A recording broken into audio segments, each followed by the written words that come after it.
នៅក្នុងកម្មវិធី Word បងប្អូនធ្វើការបដូរຂនាតពី inch ទៅ centimeter ដល់វាមិនយើងមើល ruler ខាងលើវាចេញទម្រង់ inch ដែលមានទម្រង់ខ្លីបងប្អូនបាទមើលណាហើយយើងមើលទៅកាន់កន្លែង page setup បងប្អូន layout នៅក្នុង page setup របស់យើងតកតងជាមួយនឹង size យើងខ្នាតវាគិតជា inch ទាំងអស់អញ្ចឹង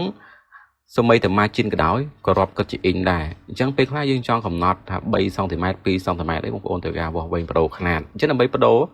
បងប្អូនគ្រាន់ធ្វើការចូលទៅកាន់ជាមួយនឹង menu file នៅក្នុង file បងប្អូនទៅរកជាមួយនឹងកណ្ដាលថា option អញ្ចឹងនៅក្នុង option បងប្អូនទៅរកពាក្យថា advanced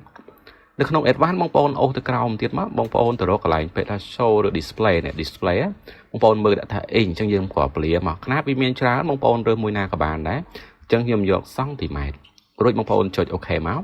អញ្ចឹងឥឡូវយើងទៅមើល ruler ខាងលើយើងបដូរຂະຫນាតរបស់យើងគឺទៅជា centimeter ចំណែកឯក្នុង menu setup ឬក្នុងកន្លែង setup ក្តាររបស់យើងក៏ຂະຫນាតគិតជា centimeter ដែរអញ្ចឹងនេះគឺរបៀបក្នុងការបដូរຂະຫນាតរបស់យើងពី inch ទៅ centimeter